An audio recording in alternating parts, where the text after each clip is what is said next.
Sure. Yeah.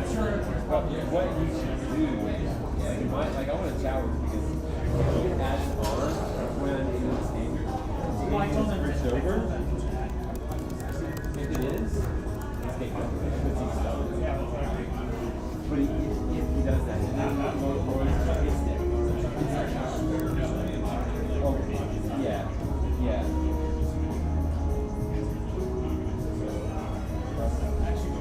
Hello? Okay. Can you guys hear me fine? All good? Okay, perfect. So I'm just gonna wait for a few of you just to shift to the front. Yes, please feel free to help yourselves to pizza. It is open bar. Make yourselves comfy. We do have free swag in the back and t-shirts. If they do run out, please feel welcome to help yourself to any of the sizes that we have in the back. We have tons of them. If not, you can come and talk to our team, which we're walking around. But yeah, I think we can get started. MetaFactory, MetaCartel, for allowing us to have the opportunity to sponsor this event, the after party, and giving us the opportunity to also launch AlchemistDAO, which is the big reason that we're here. It's for our community. Also wanted to give a big shout out to our panelists, Jess, also Cooper, Chris. Also wanted to give a big thanks to our partners, our investors, and most importantly, our community. So we have a live stream going. A lot of them have been keen on wanting to watch and keep up to date with what's been going on. They've been starting to follow our social media for any of the AlchemistDAO channels that we have. But I wanted to start off with a presentation that we have. And it's interesting because in the beginning, the first day of the conference, I had heard somebody say we don't do presentations, but I kind of thought to myself, well, do I have a treat for you guys? We have a presentation. But for us, it's very important to be able to visually show everybody what our community is about and what AlchemistDAO is about. So I'll start off with a sizzle video that our designer put together, and then I'll just go straight into the presentation. So.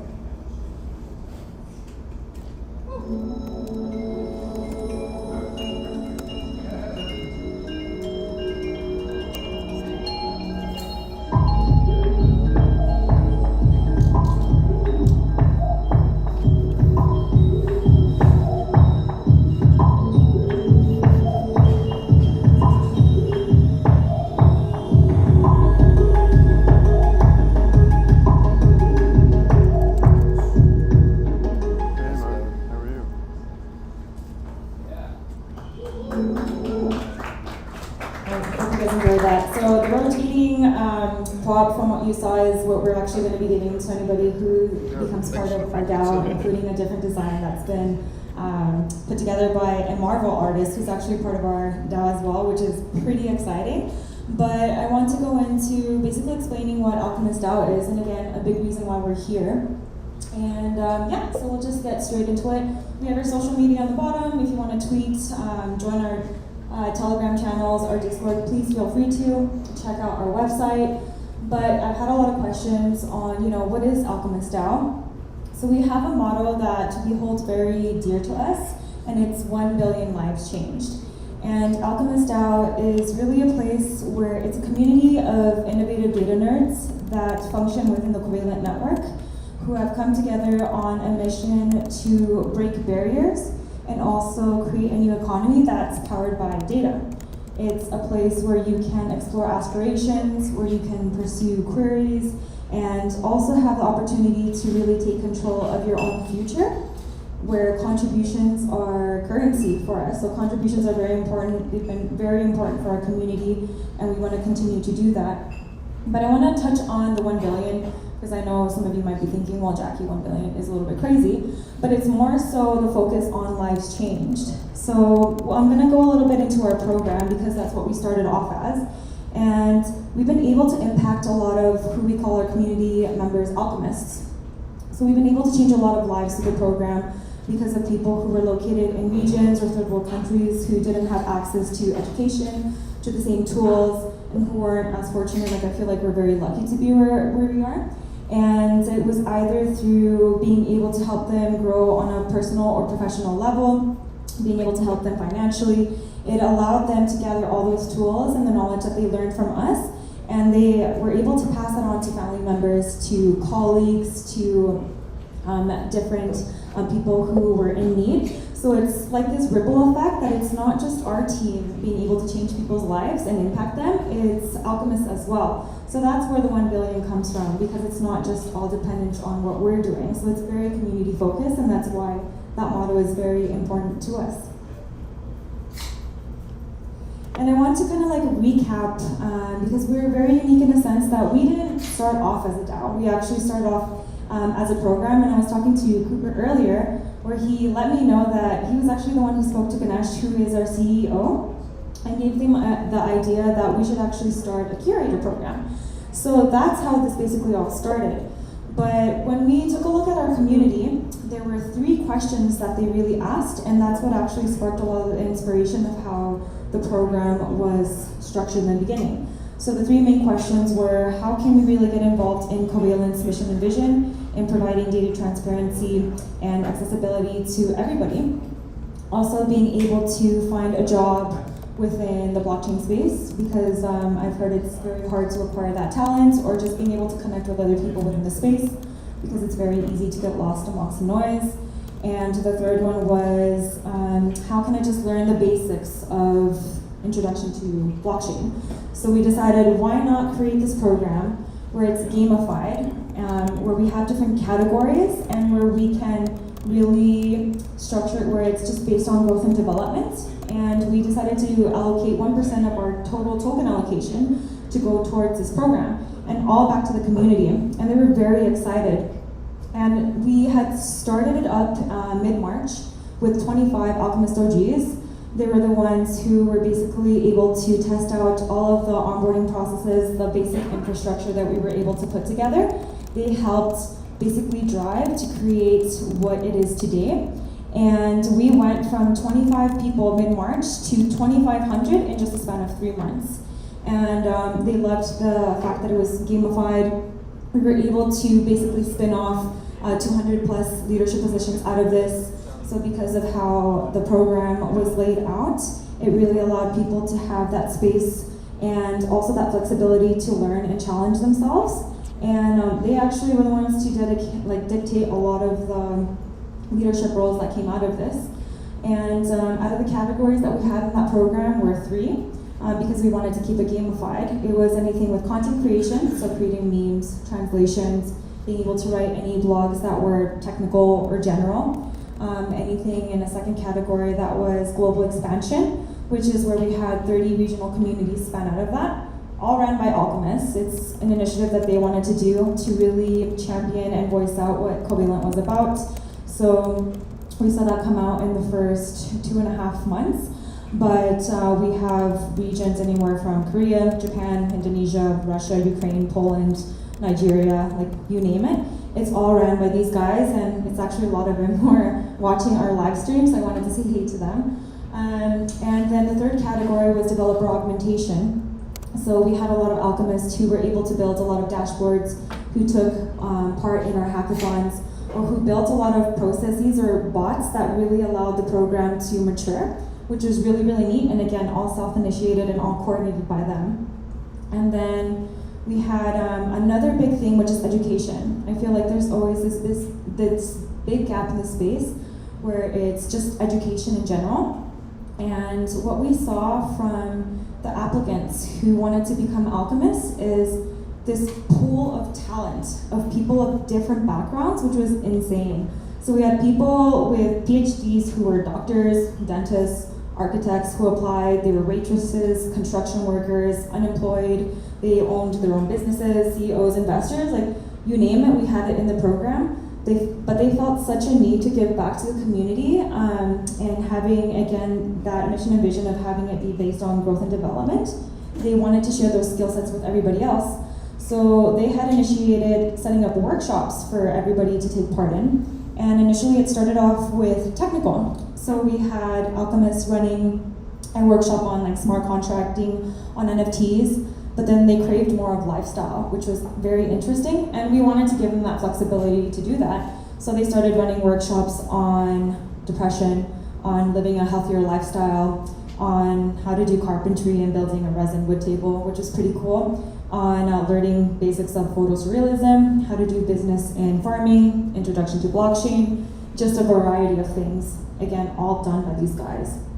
And within that, because of how much talent that we had, a lot of our partners started taking notice in it and started approaching us and wanted to actually learn how we were able to manage such a large community in such a small amount of time. And these alchemists don't count as part of the community members that we already have on our Telegram channel, which is crazy too, but they wanted to tap into that. So we were actually able to create job opportunities for over 25 alchemists. And again, these were all efforts that they did. So they really took notice on what use cases they built in hackathons, how they were engaging with different community members. So we had a lot of alchemists who were hired as community managers for other partners that we had been in touch with, or just being able to be translators, or even creating like part-time, full-time, or freelancing jobs for them, which is great, and we want to continue doing that, shifting to the DAO. And then again, just having a variety of alchemists all over the world. We had more than 100 articles translated. They created this publication, they took it over, they felt the need of wanting to translate all of the content coming out of Covalent. And to showcase that, I wanted to show a map of where our alchemists are actually located. They're located in over 100 countries. And this was data that was actually pulled by one of our team members, Lei, who's in the back. She actually started as one of our original 25 Alchemist OGs, and now she's a team member. So it's just an example of a job opportunity we were able to create. And we actually onboarded 2 other OGs who were able to join, including a regional leader too from Australia. So they started this week, which is super exciting. But yeah, again, just visually wanting to show you where all of our community is from, which is great. But there were a lot of themes that I saw that were repeated during a lot of the speaking sessions, and I wanted to cover them in just learnings that I wanted to share with everybody of what we saw in the program. So we decided to conduct a survey that was very in-depth, and we had over 400 alchemists who took the time to answer them. There were a lot of questions, but we asked them to basically rate the program from 1 to 5. 95% of them rated it a 5. Nobody rated it under a 4, which is really exciting to see. And we asked them questions on just what were the positives, what were the negatives, what are things that we can improve on, what made them feel most connected to us, to Covalent's mission, and also asking them questions about what DAOs they've been involved in, and if they would actually participate if we shifted to a DAO. Only 3 people said no because of personal reasons, and that's totally fine. But a lot of the positives and the same underlying themes that they really liked and we want to continue into the new shift is they loved feeling connected to the team, and I feel like that's very important. A lot of us take the time to be able to connect and listen. We take feedback very serious from our community, and also feeling like they're part of a legacy. So it comes to stepping away from an individualistic goal and stepping into wanting to give back to others. So it's great to have the chance of being able to switch that human behavior. Another one, they felt like they came to a place where they felt safe. And we heard horror stories of other communities that they had joined. So it's great that we were able to create that. And since day one of the onboarding process that I've had with them, we've really told them that it's very important for them to also champion and hold the core values that our team holds very closely. And that's why I feel like our team at Covalent works very well with each other. So there's 4 core values that we have. It's ownership, urgency, relentlessness, and first principles. And we basically set the expectation and told them we're a community that does not put up with harassment. We're very inclusive.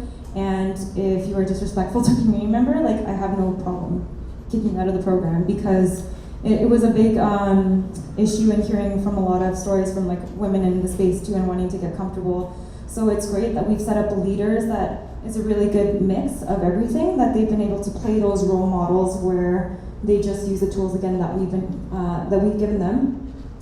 Also the gamified experience, I already talked about that. The life-changing opportunities, hence why we are keeping that motto of 1 billion lives changed. Again, this is something that they had said, this is everything taken from the survey itself. The reward structure, I do want to give a huge shout out to our CFO and CEO, Adrian. He put together this reward structure so beautifully, where it broke down what each alchemist would get like as a cap, how tasks were broken down, how they were incentivized, how they were tracked. There were so many tasks that were submitted. We had about over 15,000, and not even counting what leaders did, that we built a dashboard to track all of that. So it literally tracked all of the tasks on all the different categories, self-assigned the rewards, and we actually had a leadership team spin out of that, all done by Alchemists, where they provided feedback right to the community and helped them grow to ensure that they had better quality of submissions, which partners paid attention to, and that's what allowed them to get poached, which was great.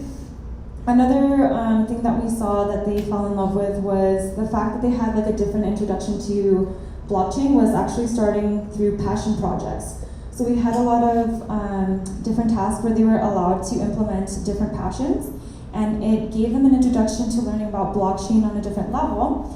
And they actually shifted to learning about data in our API and gaining a different appreciation of it, which was really neat to see. So that kind of is like the movement of implementing education towards adoption. So that was really awesome.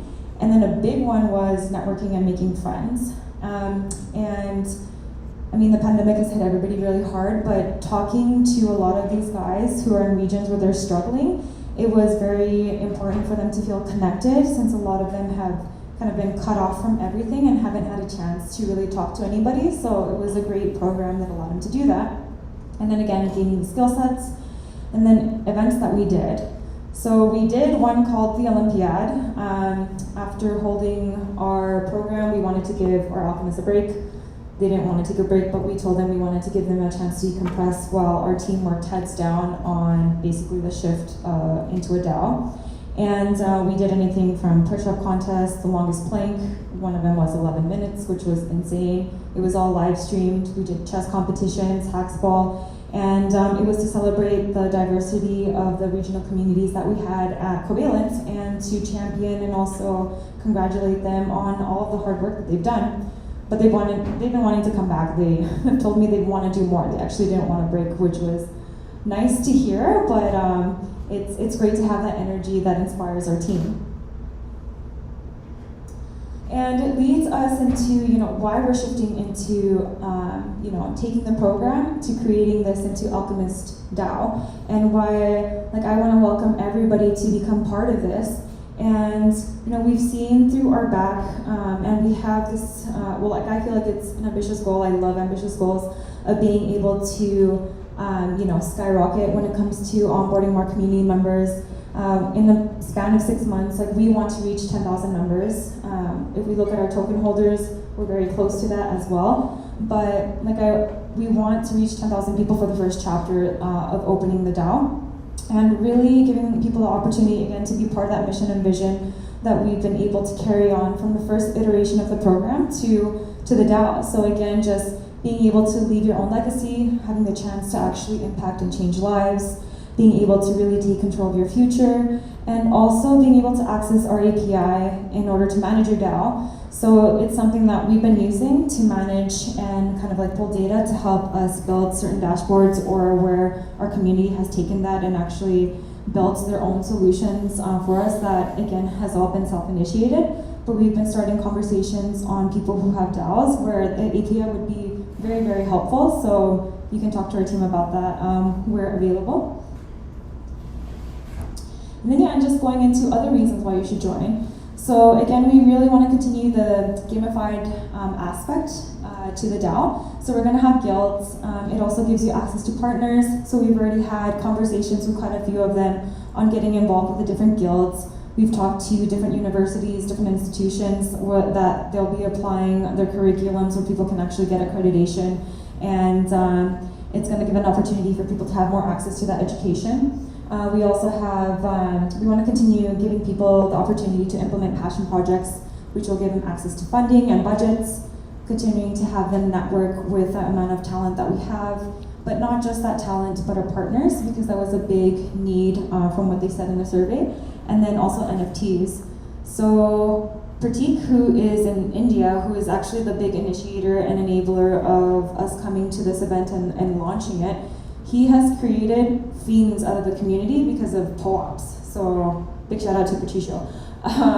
they've been able to use them in different use cases and utilize them in different ways, but it's been great. So I've started using them in like different workshops, different events, so that's been great. But all of these that you see, they're all created by our community, by the way. It's a Marvel artist and then another artist named, she's known as Gabex on our Discord.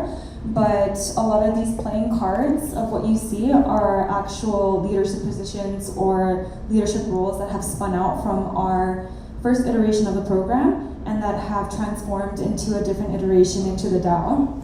So, and just showcasing what they are. So we have Genesis founders who we've already chosen. They have specific roles and responsibilities that they already understand.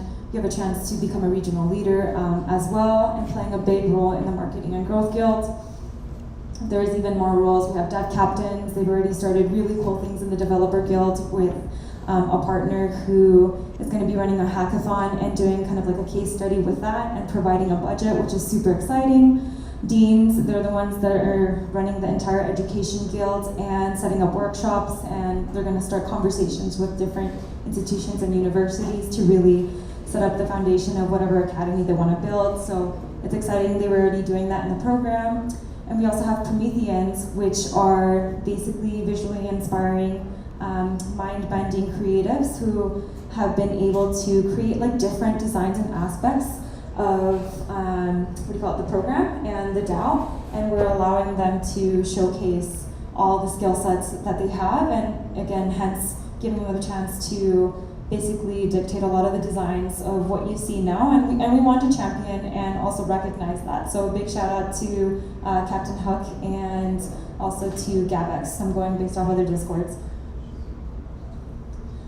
But yeah, so on top of wanting to welcome you all to be part of that, I did want to share an initiative from one of our Turkish leaders who actually put together this video with other regional leaders. They wanted to put something very special together in welcoming people to the Covalent family through different languages. And again, this is all done by them, so shout out to those guys.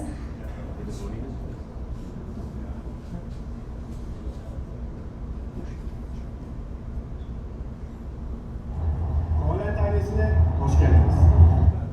Willkommen in der Covalent-Familie. Добро пожаловать, Covalent. Välkommen till Covalent-familjen. Üdvözlünk a Covalent családban. Witajcie w Covalent. Witajcie w rodzinie Covalent. 코발런트의 가족이 되신 것을 환영합니다. Bienvenue dans la communauté Covalent. Bienvenue dans cette grande communauté qui est Covalent. Et à très bientôt. Ласкаво просимо до сім'ї Covalent. Hoenjaru Covalent दादाजी. Vanakkam and नमस्ते दोस्तों, covalent family में आपका स्वागत है। Добре дошли в семейството на Covalent. Halo semuanya, perkenalkan nama saya Papa dan selamat datang di keluarga Covalent. Welkom bij de Covalent familie. Arrivederci dall'Instituto sa Covalent Philippines. أهلا بكم في Covalent. Bienvenidos a la familia Covalent. Ciao, benvenuto nella famiglia di Covalent. Io Covalent è. Aqui em Cabo, sebi Covalent. Bine-ați în familia Covalent. Bem-vindos à família Covalent. Covalent oleskia hoşgeldiniz. ยินดีต้อนรับสู่ชุมชน Covalent Project นะครับทุกคน Chào mừng bạn đến với gia đình Covalent.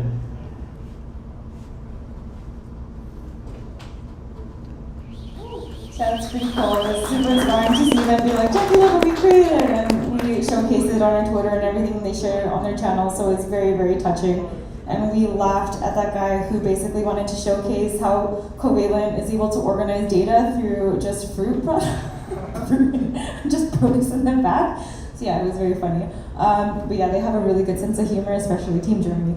But anyways, these are the different guilds that we're going to be starting off with. And again, this is all dictated by our community.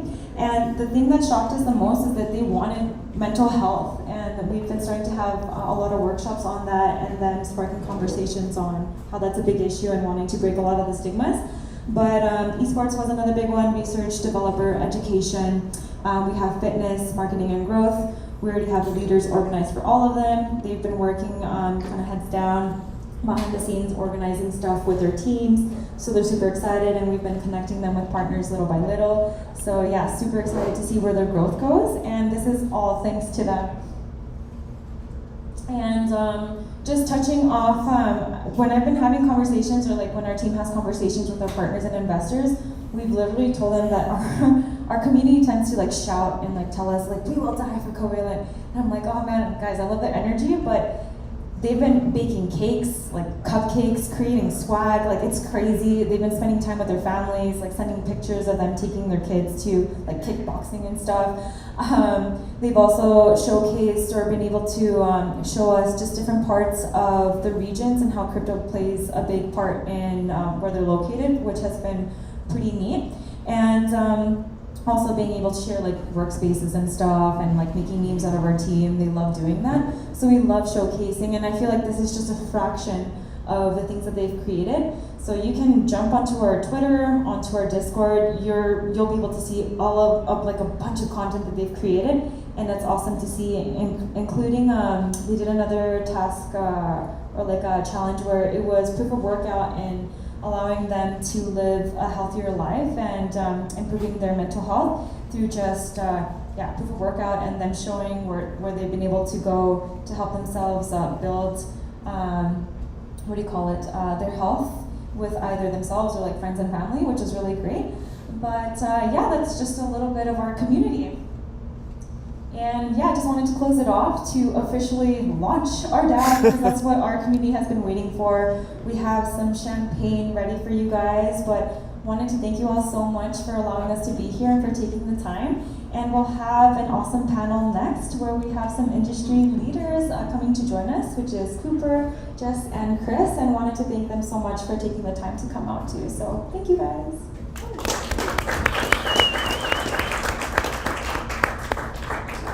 And I'll invite Adrian to the stage if you'd like to say a few words. Just don't trip and kill yourself. I feel like we got 2 bottles up here to open. I'm not gonna say much more. That was great, Jackie. Thank you so much. I honestly got some goosebumps watching that video of our regional leaders and our global community just saying hi and how excited they are to be part of the Covalent community. I think that's really one of the strengths of AlchemistDAO and this program is the global participation. And I think sometimes we forget where we are in North America, privilege. Here at MCON, we've seen Axie Infinity as well, how that changes lives and things like that, right? So I think that's a big part of what we're doing. So welcome, thank you for coming here. We're about to have the panel in a second with Cooper, Chris, and Jess, of course. And I just want to do a quick plug before we get to that. Apart from being the CEO and CFO of Covalent, I'm also a founder of a fund called Bison Fund. If you are an early stage crypto team and you want to work with 4 great operators, who have done, who are serial entrepreneurs who have done this, many times before, who have playbooks to help you with, pretty much where you need to go with your token, with DAOs, with community building, all of that. Come talk to me. Happy to speak further. Thank you. Let's drink champagne and have a good time. The rest of the evening is just going to be having a good time. We got 2 great DJs who are going to come join us later on too. You're free to stay. There's going to be open bar, pizza, or go take a break, but do come back. This is the only party in town tonight that's worth being at, okay? We got Kill Smith and the second DJ. What's the second DJ's name? Project Aspect. There we go. Thank you. Okay, let's drink champagne. At the bar, Cooper, Chris, Jess, if you want, there's champagne up here too for you, and you can come take a seat. In 5 minutes, we'll start the panel. Please grab champagne, and then we can do the panel. Thanks.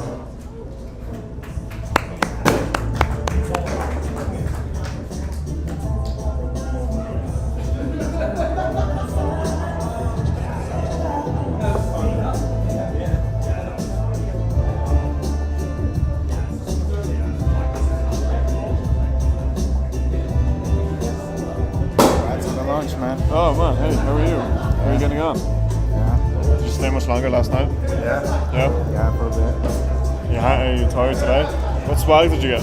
I told you I really wanted this shirt. Oh, I wasn't kidding. I really wanted this shirt. I hope it fits, man. This isn't gonna fit. No, bro, try to grab a bigger large, one. but like... I think that's a girl's one. Look for a big one. I remember I couldn't find one that fit me because... I was just gonna give it to my girlfriend. Oh, yeah, right. Yeah. Represent. Yeah, man. Yeah. Glad to see you here. Yeah, I know. What's your plan? What's your plan for later? Definitely doing this. I'm definitely gonna do go to you guys' party. Yeah, come back at like 9 or so for popping like 9-ish? Yeah, like, well, I'm gonna be here all evening, but like, I probably won't kick off till like 9, 10. Like 9. Yeah.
Oh, take a seat, yeah. I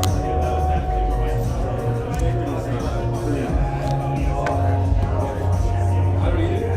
When I get last it's like once every like 5 years. So Alchemist is just sort of like a DAO that does everything. It's like another FWB. You guys just do everything, right? Kind of. It's more like based around the community. It's just taken it's like originally it was just set off to like actually upskill people in the API and whatnot, but it took it off I don't know, life of its own really. Just different people just wanted to do different things with the API, and then a lifestyle kind of emerged from it. So like so you kind of just have to lean into it. I see it. Yeah. I see it. Thank you. Oh my god. It's alright. Yeah. Charger? I actually do, yeah. You do? Yeah. Man, this is awesome. Like, I don't know if it's a fast one too. Yeah. Hey, man. Congrats on the DAO. Oh, thank you, man. Thank you. Well done, Jackie. Congratulations.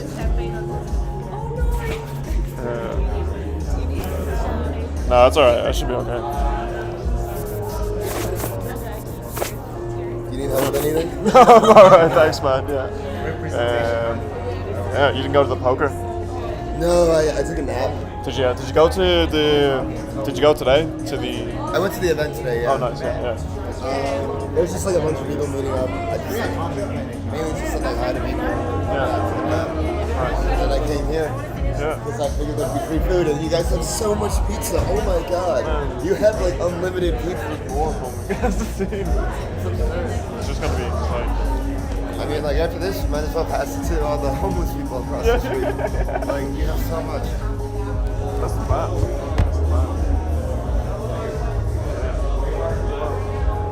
Are you going to the thing tonight? Yeah, it's your job. Oh wait, is this? Oh, so it like turns into like a night event. Oh, okay.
don't think it's like we'll be around 4 years from now. That's the beauty of that. I feel like they're a bear market company. This company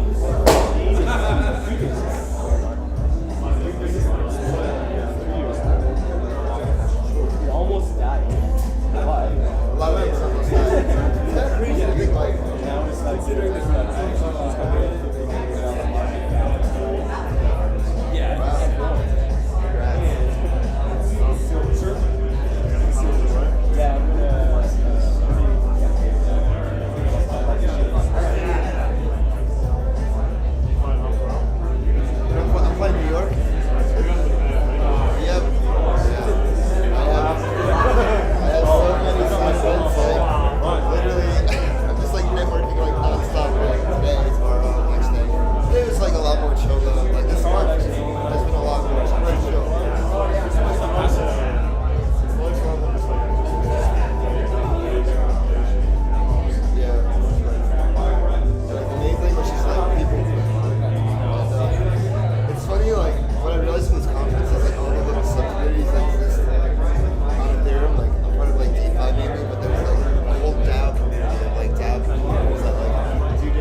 We're going to start our panel just in 1 minute. Grab a drink, and I would kindly ask you to come towards the front again. We have three amazing panelists, and Leilani, our communications manager, is going to introduce them in a few minutes. Please come back. Grab a drink, pizza, don't be shy. So, I'm my own company, Everpedia. We're not going to pick on you if you sit in the front. Maybe, can't promise. An army in my chair. That's the secret of the nerd out here. It's like my I'm sitting in this one. Yeah, I'm gonna go get a drink. Hello?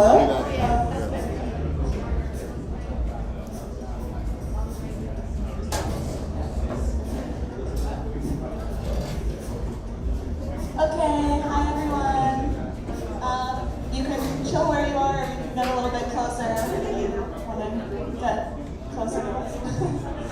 Alright, I'll give everyone like 30 seconds, a minute to kind of settle themselves, grab your last pizza and everything.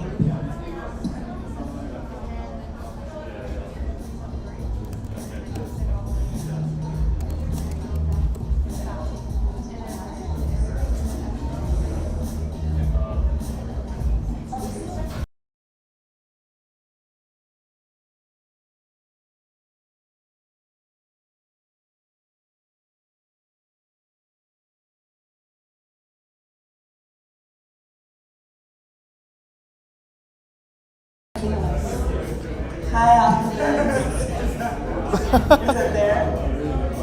Nice. Hello. Okay, I think we're about ready to go.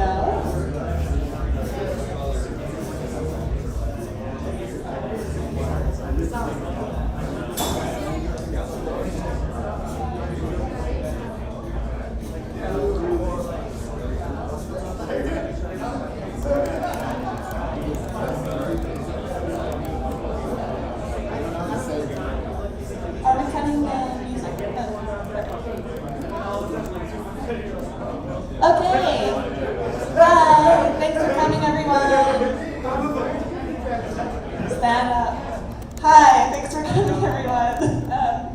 It's my first time hosting a crypto panel, so I'm super excited about. Special thank you to everyone that doesn't play poker. Love you. Thanks for coming. And I'm really happy to meet a lot of you in person. Like, events like these have been so great. I'm glad we're doing this on the last day, so I've had a chance to talk to some of you. But that being said, because it's on the last day, we've covered a lot, so I kind of want to see if we can get a little more personal and go into things that haven't been talked about, and maybe get some questions from you guys as well if there's anything you want answered. So yeah, I'm Lei. As Jackie mentioned earlier, I went through the Alchemist program at Covalent, and now I'm doing comms and a bunch of random stuff. And I'll hand it off to our amazing panelists here to introduce themselves and a little bit about what they're working on each. So yeah, thanks for coming. We'll get started. Hello. So my name is Chris, also go by Silver Surfer on Twitter. I'm currently leading an NFT project called Don't Mind Meme, or just Meme. And right now, we're working on launching the next iteration of the platform. And it's super exciting, and we're going to be launching it as a DAO as well. And hopefully we'll be launching it in November.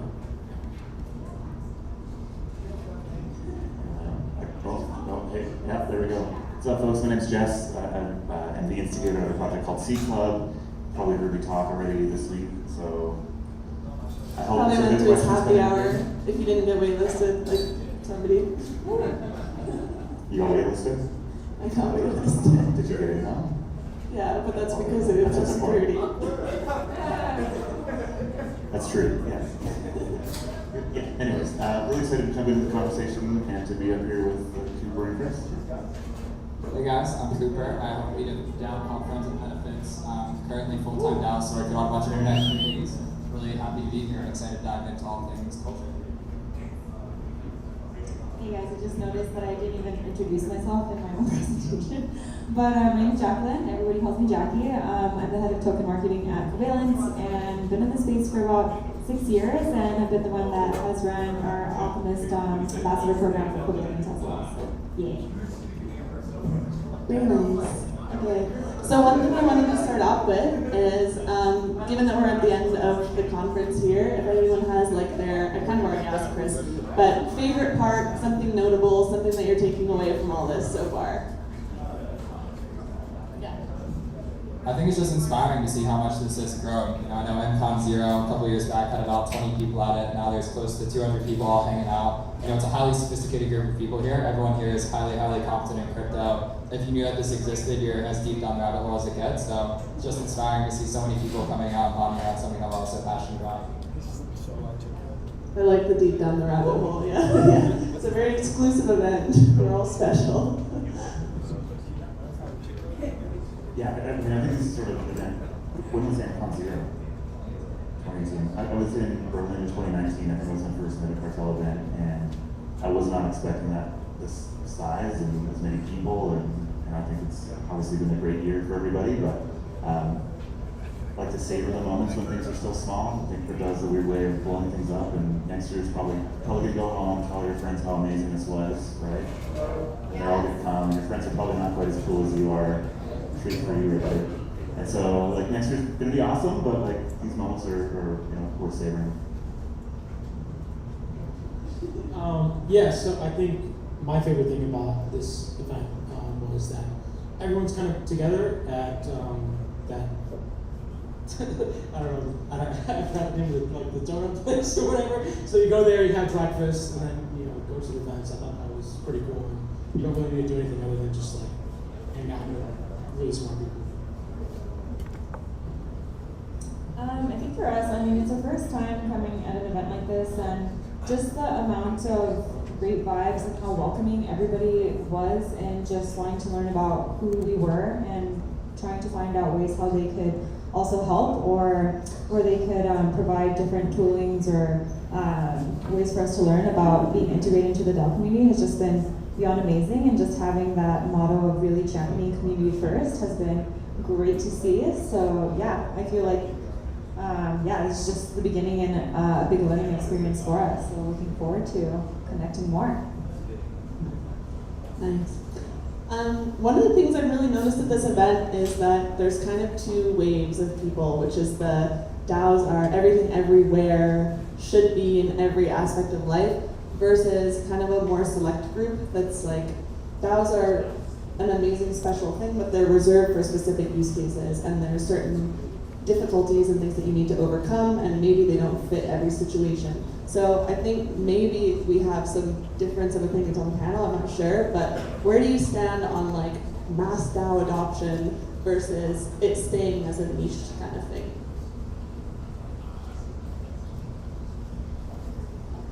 I mean, like the answer is probably in between. Like today, doing anything in real life is really hard to do with the DAO. The legal structures of DAOs are very limiting, despite some advancements in that. So I think like the answer is today that there's designed for specific things, mostly digital things, and will probably be like that for the next little while.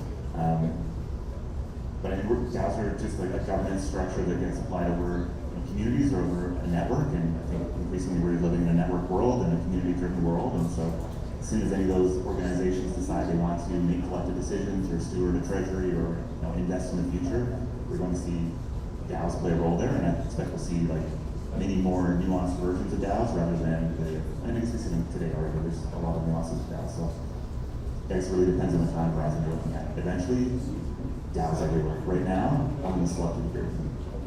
Yeah, I think DAOs unlock niche at scale, and this is something that's really special to me. I don't think that we're going to see DAOs with 10,000 members anytime soon. I actually think technology, legal, maturity-wise, we have a long ways to go there. So a lot of the work that I do now is trying to figure out how to coordinate a group of 100 people. Getting people hired out of the treasury, getting them to live full-time on-chain. Things like healthcare. There's a lot of areas that are very, very unclear right now. So I'm excited that we've gone past the novelty phase where people are excited about the concept of DAOs. But I think for this to really go viral and mainstream, you need to have better structures in place so that you don't feel like you're a crazy internet nerd for wanting to start a DAO. Like it actually is accepted in the same way that an LLC is. So I think we're about 2 to 3 years away from that, truthfully, but I'm really excited because all the people here they can see that very clearly, and I think that sets a strong precedent for what's to come in the future. I think it's probably a balance of in between a DAO and probably like an executive board that kind of pushes all the decisions forward and actually create the vision for the platform. At least I know with our platform, we have probably more speculators than contributors, which I think is a problem. And people who just want to see a pump or the token price go up, and if it's not much else, that there's a problem, or you're doing something wrong. And I think that's a big issue, and I think that's one thing I'm going to be focusing on is how can we get these speculators more into contributors and not just like complainers. And we got to see that from our Twitter today when we were talking about how we were launching something for our community, and people were like, well, what does that have to do with the token? It's just going to cause it to fail, so that was surprising. We don't have too much experience on it. That's why it's been such a great opportunity to come actually learn from industry-leading experts, which is everybody that has been attending this event. But I kind of take it back to when I got involved in the space 6 years ago when everything happened in 2017, that shift. Even taking it back to talking about blockchain in general, I feel like everybody was just kind of tossing around, and it's important to have a healthy balance. People were talking about, well, like, I'm implementing blockchain into this and blockchain into that, and throwing around the word kind of like a novelty instead of thinking about the actual intention behind it on how it could actually be applied to a real world use case where it was actually solving a problem. So I feel like it's great to be able to incorporate or shift into a DAO, but like having the actual intention or mission and vision, and not just being part of it because it's being thrown around or everybody wants to be part of it. Again, going back to like the structures and the purpose of it. So for me, it's just like those basics, but I mean, these guys know more, but I'm just kind of, throwing in a point. Yeah, that on Twitter too, we see an interesting trend now where there's almost giant crypto companies that are turning into DAOs. So protocols that have billions of dollars of TVL, they have hundreds of employees. They're trying to decentralize in a very meaningful way. I think for all of us as crypto users, airdrop season's fantastic. Starting a DAO basically means you earn free money for being in crypto, which is great. But I think that's very contrary to starting these niche internet communities where it's 5 of your friends and you're getting off the ground and trying to create something out of thin air. It's been really empowering to see something like Friends with Benefits, where me and a couple people are like, yo, let's just spin up a token in a Discord server, and it's now evolved into something that's seen as like an industry-leading group. And I think that shows that you don't need to have formal structure in place, don't need to hire 100 employees to create millions of dollars of value. There are recipes there if you take the time to understand it. And so to the question about like, is everything going to be a DAO? I think that DAOs are the new LLCs. If you look back in 5 years, I think everything will be a DAO. But I think our challenge now is making that on-ramp very easy and accessible so that you don't have to be a deep crypto native who knows how to use Arbitrum to be able to spin up a DAO and actually do cool shit in this world.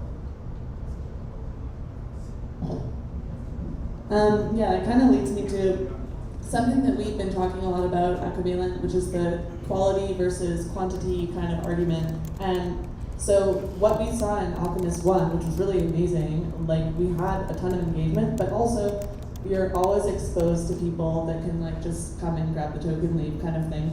And DAOs are, and the intention behind it is that it's a community that like sticks around and wants to take a bigger part of your organization or whatever it is. And so we're looking at quality over quantity now. But at the same time, DAOs are a mechanism to scale, like as you said. So what's the right balance? Like, is there one? I guess, how do you approach like wanting to grow this community and spread out, what you're doing to everybody, but also keeping it tight, keeping that like close community feeling, making sure everybody is like actually actively participating and happy in what they're doing? I have no idea. That's what okay. I think the answer is you got to take it slow and there are, and I think it's like a big design space. So there's a good reason to be very open and permissionless and lean into the hive mind for certain use cases, and you'll make decisions on how you make decisions and structure your organization to support that. And then on the other end, there's perfectly good reasons to, I think you described it as an executive board, like these core teams that are making most of the decisions, supported by a broader network that has buy-in and ownership. We work on a lot of projects that have non-transferable tokens to start, so you're sort of being able to grow the members and owners without being exposed to market forces just yet. But I think there's like a broader discussion we need to have in this space around like what ownership means. Because I think there's a great thread around the Rarible DAO about just how many people were dumping the tokens. So earning these tokens, dumping the tokens, the intention behind that token is that people using it would have ownership in these networks, and yet capital still condensing around a few big investors. And I think a big part of it is people aren't used to owning things digitally. They don't understand the value of it. Maybe a lot of people, there is definitely a segment of the market that's unable to hold it, they need to spend and earning. And so there's, I think things need to be done from a token design standpoint to give people an opportunity to earn, to pay their bills while still being able to earn, to have exposure to the DAO asset itself. I think it's the work we're doing right now, and any and all experiments in pursuit of deeper ownership and connection, I think are worthwhile. Yeah, I think quality over quantity 100%. I'm much more excited by a Discord group that has 50 or 100 members who are highly active in that than going to a server that has 10,000 people just asking when the token price is going to go up. I think that from an investment standpoint, that's where I look to spend my time and energy, is are there highly competent people that are spending a lot of their time here? Chances are those highly competent people will create something that's very valuable. We've seen this with the first wave of DAOs, things like FWB and Forefront and whatnot. But I think moving forward, there's the implication that you should have a lot of people in your DAO for it to be successful, so the quantity of people would be like a success metric. But I actually think that the quality of those contributors, and using a mental framework that 90% of your members are going to be inactive, like just lurkers and speculative, 9% of them will probably be passively contributing, and then 1% will be doing the majority of the work. I think your goal as a DAO creator is to try and take that top 10% and make as many of those people into active contributors as possible. And if you can do that, I think you're going to see exponential value created on the back of the work that they're doing.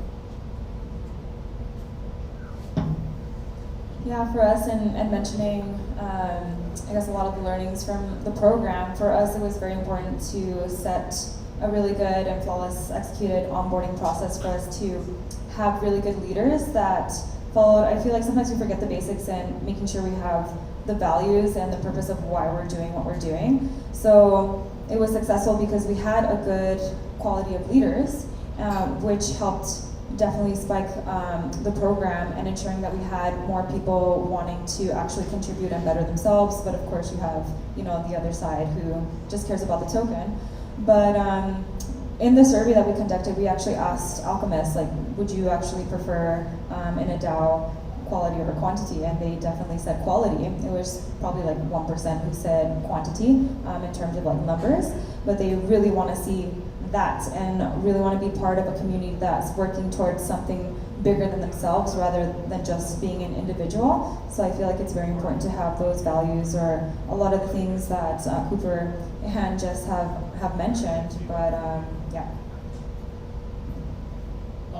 Yeah, I think it's definitely quality over quantity as well. And like with MEME, I think we have like 7 or 8 good contributors who actually put like all of their effort into it. And then on the other side, I spun up another platform or a DAO that I'm working on called Earn, which is going to be using PAX, token called Ash. And it was actually interesting because I spun this out of nowhere, and then within like one day we had like 1,000 users for the Discord, and actually 30 quality volunteers for the platform, like 5 amazing designers, like 20 amazing artists, 6 devs that want to help build the platform, people for marketing, people for community, and then an actual like thriving community that's just supporting, Pac as the artist. So it was actually very crazy to see that happening. But yeah, I think with that project, I actually kind of had both, which was weird and I haven't seen before. Cooper, I'm actually interested because Friends with Benefits itself is like, I guess the bull case there is that more people want to be members to hold tokens, and that kind of goes against this idea of quality over quantity. I'm sure you have to say no to a lot of people. Like, what's like the practical realities of trying to limit growth in something that's really, exciting? I think it's less about limiting growth and more about making those on-ramps feel really meaningful to people. Like just dropping someone into no man's land in a Discord server with thousands of other people and saying good luck, that doesn't really serve our purpose. But having clear onboarding functions where you can identify as a designer, a product builder, someone who's excited about treasury management, and then having leaders in those sub-communities to help guide you in the way that you enter the group, I think that's the way in which we scale this in a really meaningful manner. The fact that they have ownership, I think they're much more willing to contribute. And I would just add on that it's really funny that all these DAOs evolved so much. When F3B started, it was very much an education-first group. People were asking about how to use MEMEX. They were asking about very basic questions. But now when you look at it, it's like, oh, it's this highly exclusive group and you need all this money to join. And that just happens as a result of the quality of those contributors going up with it. And so for all the DAOs that are out there, I would really recognize that what your DAO starts at is going to be drastically different from what it becomes every 3 to 6 months. And I think as someone who's been heavily involved from the inset, there does need to come a time when you almost like surrender to community. It's not going to be forever that there's a small set of leaders making all the shots. There's a lot of times when the community has their own ideas and agendas, and I think that your job as a steward is to empower those people to feel really meaningful in their intent and give them funnels so that they can bring things to life that they're really excited about, because the aggregate value of that DAO will just grow exponentially from that. I want to add on to that too, and again, a big theme that I saw, or that a lot of our team members heard, was talking about the onboarding process and the learnings about how important that is. And for us is, again, going back to the basics of having the values and why our team at Covalent works very well together. So what we did with the onboarding process is we put all of our skill sets, everything that we've learned from years of being in the industry, and into that onboarding process, ensured that the 25 original Alchemist OGs that we had, again, felt meaningful. They felt special that we were able to actually give them training. And what we saw and why we were able to develop even more quality leaders is they actually passed down all of that knowledge and came up with their own processes and led their teams. So we had OGs leading teams of up to like 100 alchemists. And this is where it comes to having an impact. It's not just our team. It's important that we're able to provide the tools and the basic infrastructure, and then the community can take all of that and kind of hit the ground running and develop complete new solutions that we would have never thought of. So definitely importance on onboarding process and ensuring you have good leaders in the beginning. One thing I noticed with our community was, and maybe a concern is when the community's putting in proposals, they're thinking about how can they reward themselves versus how can we push the platform forward. So there was, at least when I announced that we're going to turn this into a DAO, a lot of them were very vocal saying how can we reward ourselves from the previous platform. And I kind of had to have a really harsh tone and say, no, our team's focus is not to reward you, it's to build a great platform that can in return reward you with a great experience, reward the great artists that will come on that platform. And we're not just looking just give you free stuff or give you that's not the goal of our platform or kind of what we're trying to do. I think that's the most difficult aspect of DAOs working at scale, is helping people understand that sacrificing your own individual benefits for the collective sum is going to be far more positive in the long term. I think there's a lot of situations when you look at your own token balance, you say, I want to do every action possible to go make other people buy those tokens, so it's going to go up. But then you start to look at something like a community treasury. I think you start to realize that as you put more capital into like a central vehicle that everyone has ownership over, you can actually create a lot more. But for people who are new to crypto, these concepts don't make a lot of sense to them. Like, how do I sacrifice my own personal gains for the group, and how do I feel comfortable knowing that, I'm not going to directly benefit from this, instead it's going to be the wider organization.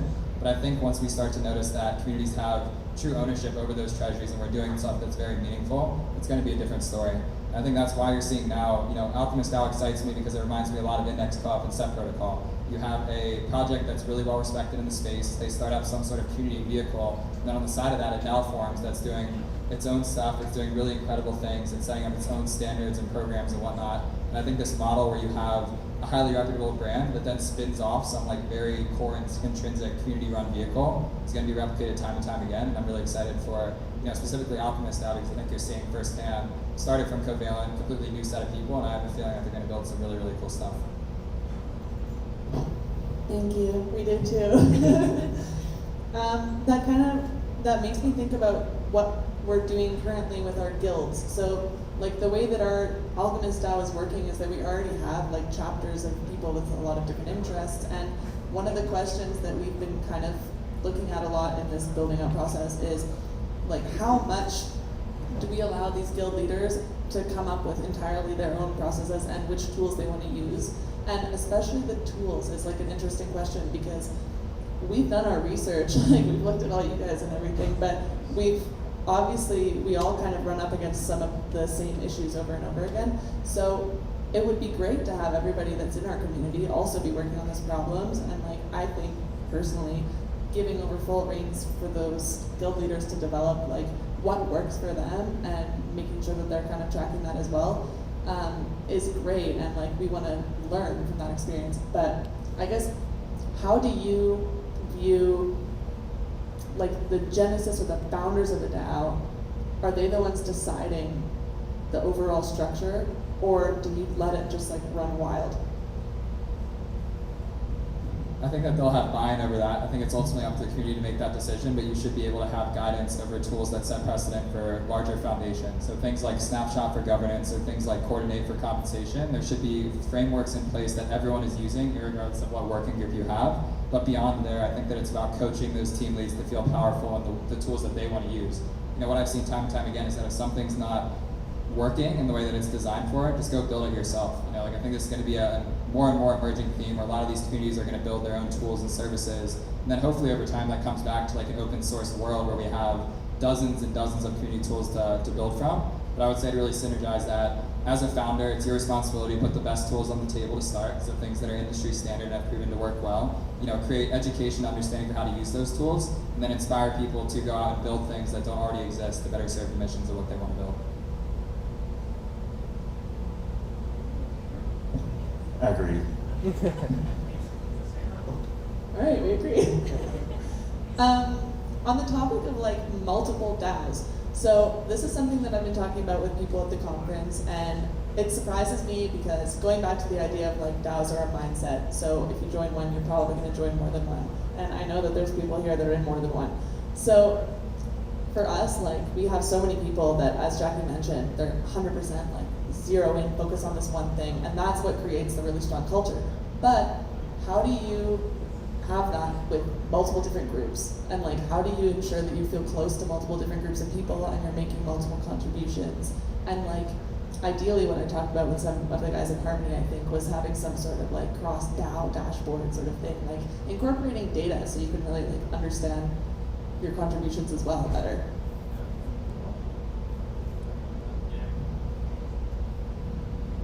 Yeah, I would say DAO bar's number is really interesting to me. How many DAOs can you be in and actually remember what's going on? So I still don't know the answer to this, but hoping to figure it out.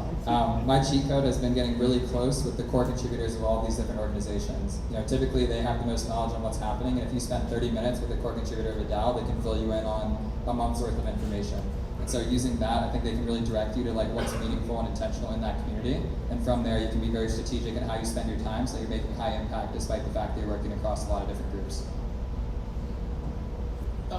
Yeah, for me, it's probably like I can spend my time max in like 5 different communities. So the 2 that I'm working on, and then a few others that collector communities and so on. So anything more than 5 is just too much. Probably way too many Discords. And I feel bad for being in them and not contributing. You're in way too many. Yeah, I think that, so I mean, C Club allows me to be working with a lot of founding members of different DAOs and communities, and so I get to kind of be in one and focus on one and yet support many.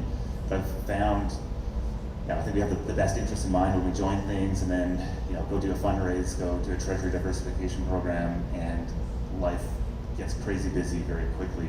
And so I think there's like the question of like how many can you be in, but it's really going to be variable in how you can spend that time depending on what's going on. And so I think what we're seeing from people who are early in and deep into these spaces, that there's a lot of acceptance of the varying time commitments people can make. And so I think what you'll see is that we really value people who take responsibility, and that can be full-time responsibility, full effort responsibility, or part-time responsibility.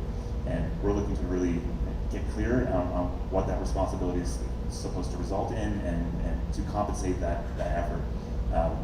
So we sort of have a mixture of core contributors that we expect to spend the majority of their time within C Club, but I think there's absolutely no benefit to only being in one DAO.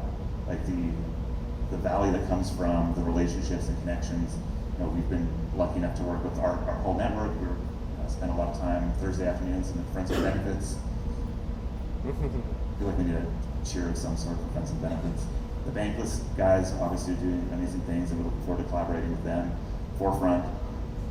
So it's, I think like these binary options. Cooper's a special human being. He loves work polyamory, and he does it very well. I get stressed out about that sort of thing significantly, and so I'm trying to focus a lot more, and I think just got to find what works for you.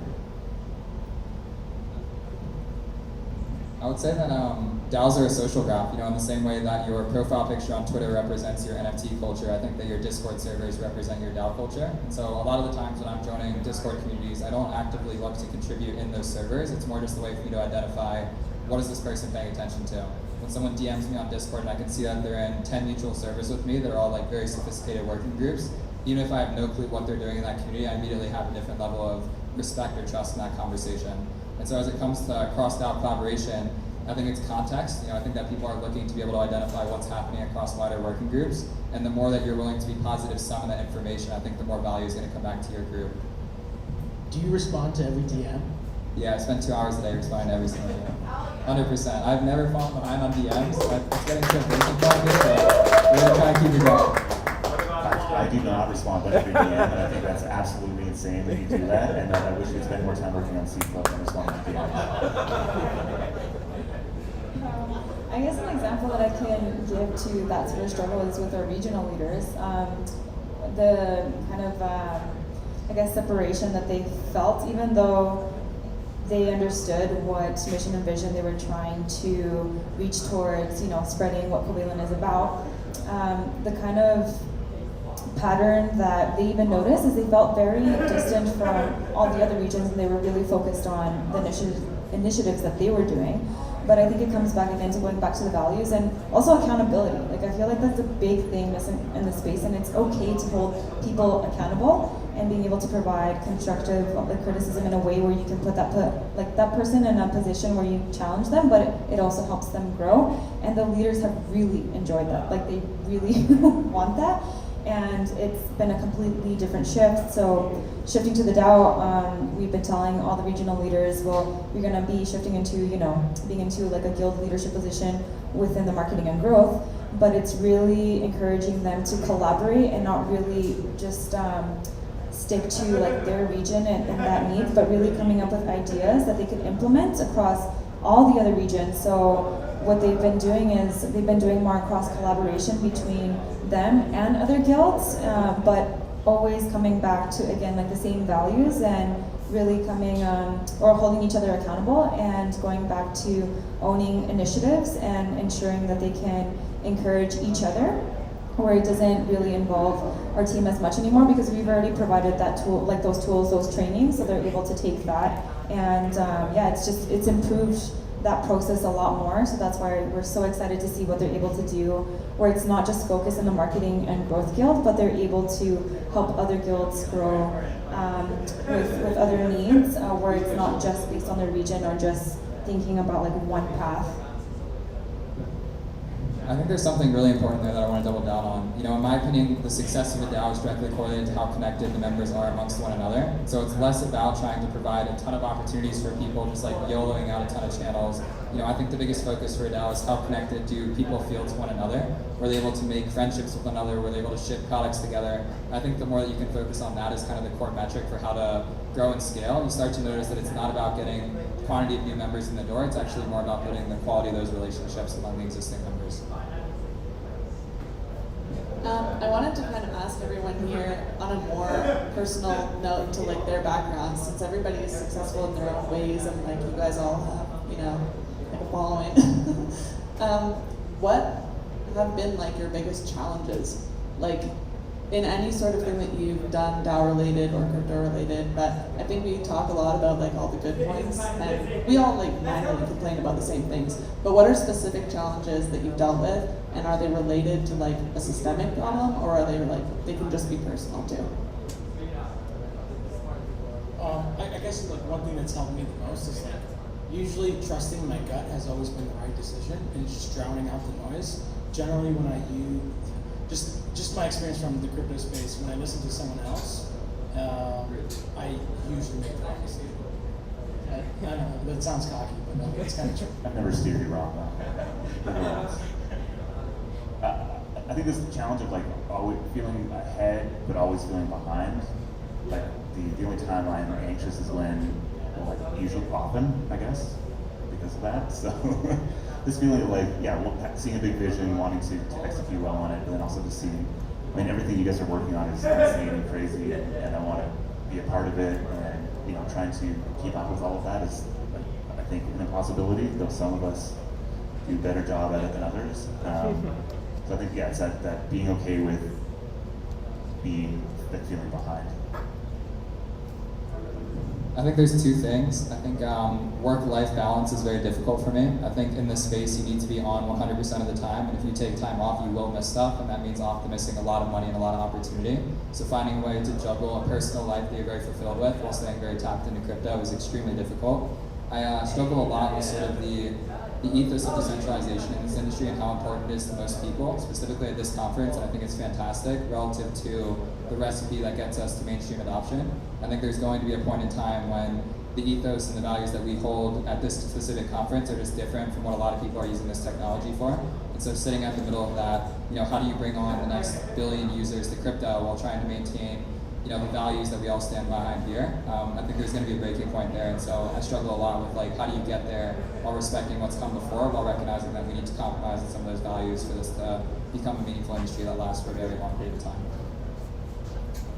With mine, I think it's been issues on education. Like I feel like that's the gap that I've been seeing even when I started or when I talk to partners and investors, and that's why they want to be part of that mission and vision and champion education as being able to move towards mass adoption.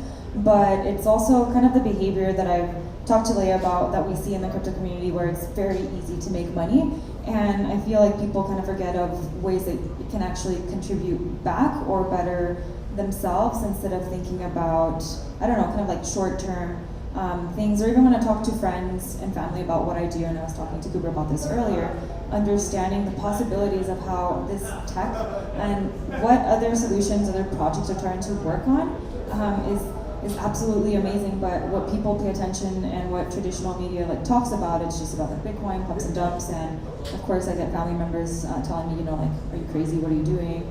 Why are you even doing this?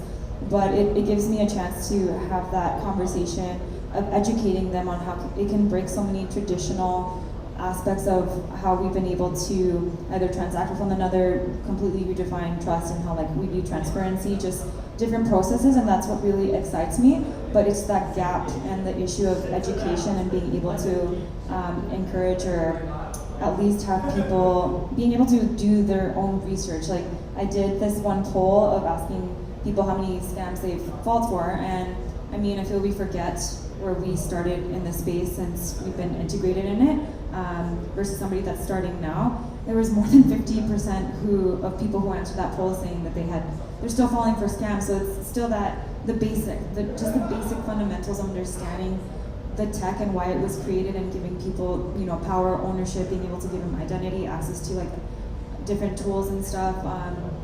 That's been the issue like for me since I've started. So. Scammers are getting really good. It's very scary.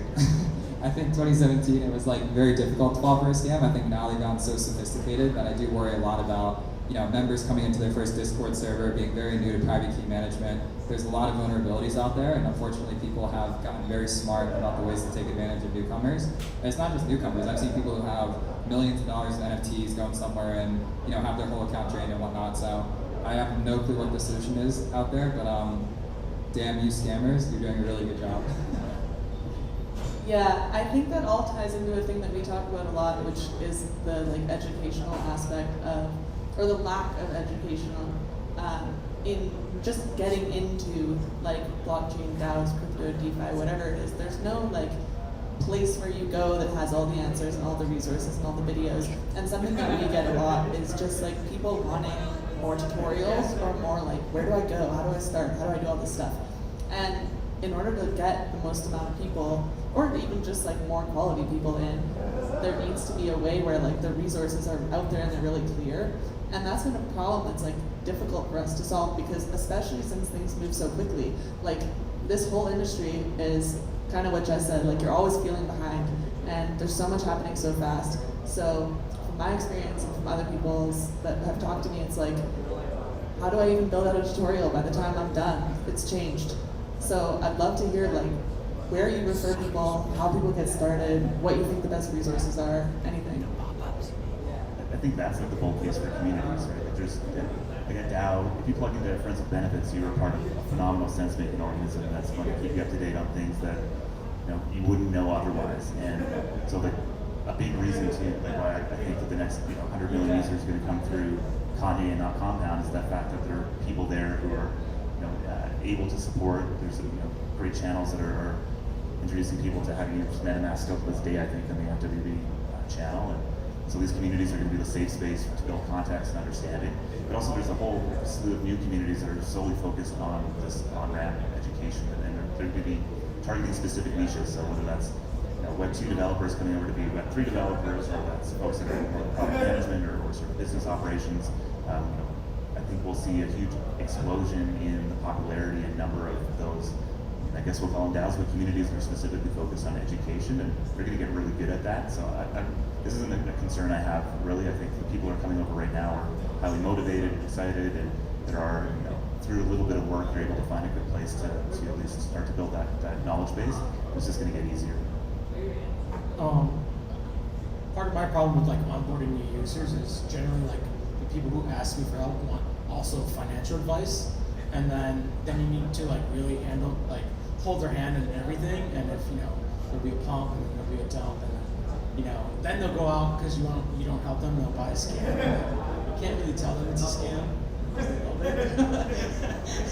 But I think this is going to be a problem until addresses are like attached to your identity. And like my personal belief is that nothing should be able to be stolen from your wallet, whether it's crypto or your NFTs. I think wallets should be attached to people's identities, and you can't really hack something. But I don't think it's going to be stolen until like that there's a connection there. I wanted to add something different too. So the institutions that we've been talking to, one of them has been UBC, that's based in Vancouver, is they see the big gap in education too, and wanting to provide their students with more information about basics to blockchain. But they have that barrier of still being tied to traditional aspects and having to go through so many different levels of people to get approval that things move so slow. So the different university that we've been talking to in the Netherlands, on Hague University, they've said the same thing. They want to provide education to students who are very keen about the tech, who want to learn about it, but they're still so tied and there's a barrier of having to go through all these steps and all these people who don't understand it, and they see the opportunity. So what they've done is they actually spun off a complete different entity, have had their students onboarded, and they're able to dictate and move at such a higher and faster pace rather than waiting on that. So it's interesting to see that barrier still stuck on the traditional sense that they see that issue, but again, they have to create their own solution in that sense. So, yeah. Universities are in GMI is what you're saying, right?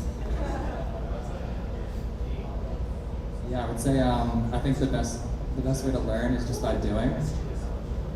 Yeah, I think you're never going to be able to read up on everything you need to know. You just have to get in the weeds and do it. You have to go through rite of passage. You have to get scammed. You have to lose your private key. Everyone goes through this. Everyone does. It's just the way in.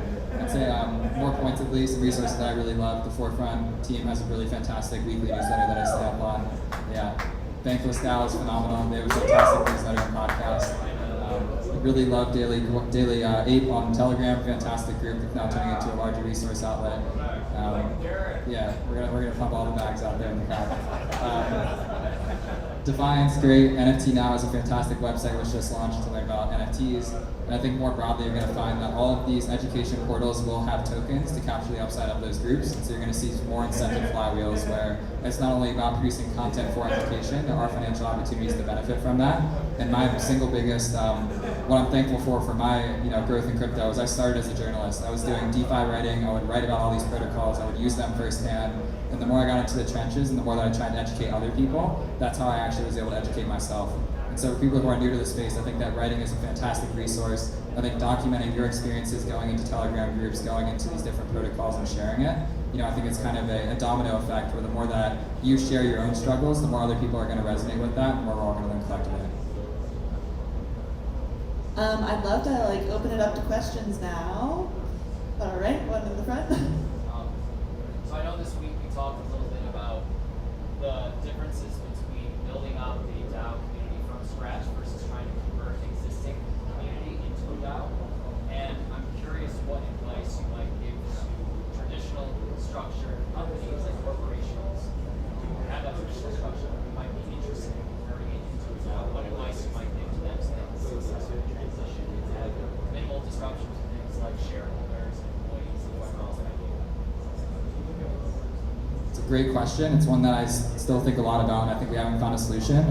What I've thought to be the answer is start very, very small, like MVPs with something like 50 to 100 members that are doing very, very Web3 native actions. I think is much more powerful than doing branded NFTs where you sell your logo to 100 people and that's your only interface. I think start very small with very pointed programs that actually have real value and education attached to them. And then over time, see if that even resonates or works. The reality is most of these companies are built on fundamentally different technology, and then being able to convert over here is just highly unlikely. I think there are some that will be able to make it, but the vast majority of traditional companies and GMI, and for everyone else who's able to adapt, I think it will start from very small experiments first. Yeah, I think that's the biggest shift I've seen in the last month or so is just the number of Web 2 or traditional companies that have seen the grass is green over in the DAO land, but it's usually made with very lacking a lot of context. So I agree with Cooper. I don't think we're going to see successful transitions from these existing structures over into Web3. What we're recommending is that they just start natively as a DAO or Web3. We use the speakeasy as an example quite a bit. You might have a very popular, fun grocery store at the front that's operating well, and one of the freezers leads down to this weird place like this maybe that people who get it, where a barrier exists to getting into it, where you're actually trying to build something with a smaller subset of people is probably the way to go. This is how we're working with a number of musicians and larger brands as well. So I think there's the on-chain and off-chain world where people talks about DAOs being the evolution of the LLC. That's an on-chain, digitally native organization. The ownership structures, the legal structures, all these things that exist in the off-chain world do not port well over today, and I think we're going to see a lot of awkward attempts at that. But my recommendation would be to just 2 feet, jump in, leave that traditional job. I don't know what you're doing there still. Become full-time DAOs. I agree as well. I don't think traditional companies can make a migration to a DAO. I think it'd be completely unbalanced because founders usually just have a distro, it's just completely unbalanced where they own all the equity within the company, and then it's probably better off that the actual core employees, the best employees, probably just go for the DAOs on their own, just compete with those companies and take them out. I think. And I want to touch on that too, because whoa. Okay. Won't stop me. Started the rave early, actually. We do now. So before joining the crypto space, I used to work in like a VC, and I got to see everything of how to take a private company to public. And I feel like I do agree in a sense that it's going to be very hard for traditional businesses to switch into that, because you have to be willing, one, to keep up to date or wanting to be part of the innovation, listening to your community and breaking away from different processes.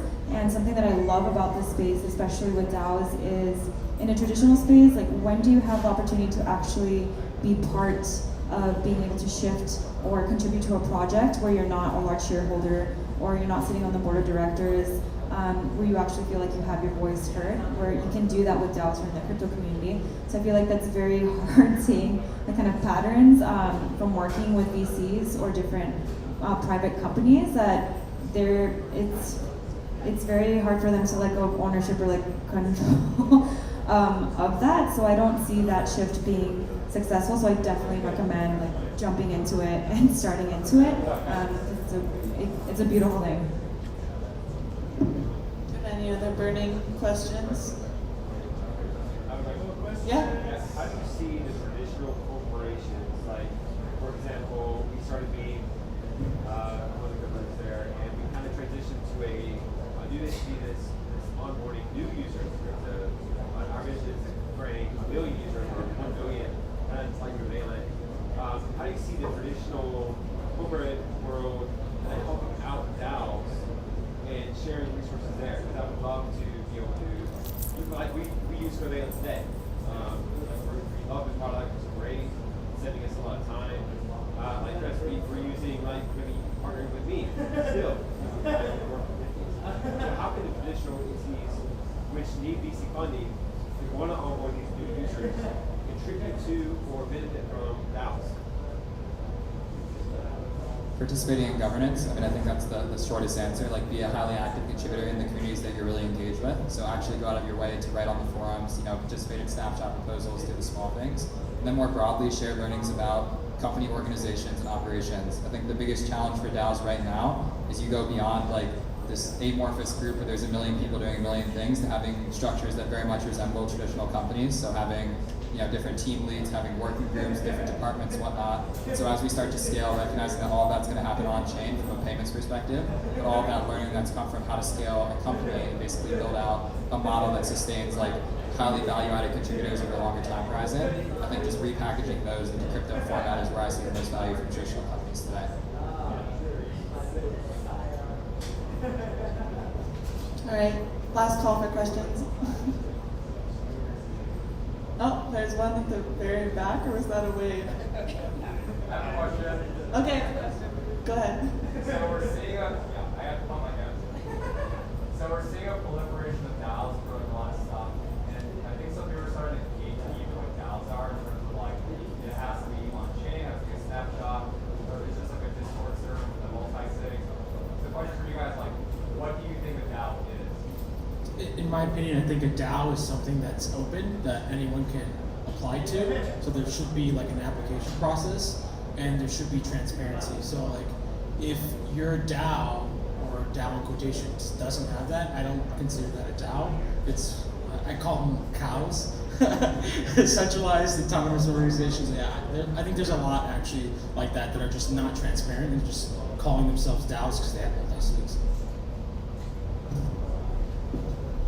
Yeah, for me, I think it's like, are you giving ownership, or do people have ownership in an organization and can stay in that organization? So tokens, multi-sig, snapshot, some governance vote, and a place to chat. So I think that's the sort of MVP DAO, MVD, Viable DAO.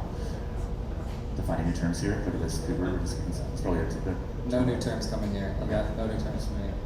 I think a DAO is a community where value accrues to those who create it. I don't think it matters where that value is flowing to or from, if it's even tokenized or not. I think that DAOs are an ethos where if someone's creating value for a network, they should be able to capture that upside. And so creating systems for that to happen, I think, is kind of the start to it. And then more practically, I think we're finding ways to actually formalize that and make it happen at scale. How do you do that without tokens? Haven't figured it out yet. Don't think it exists. Tokenize it all, baby. Tokenize it all. Great. I mean, I think. Oh, did you point at somebody? Is there another one? Okay, yeah, go ahead. Before we wrap up, I would like to know your most controversial take that will get you canceled tonight. Also, good morning. I wanted to know that too, but I was too afraid to ask, so It's thanks. okay. I'm here to ask tough questions, guys. Removing the liability.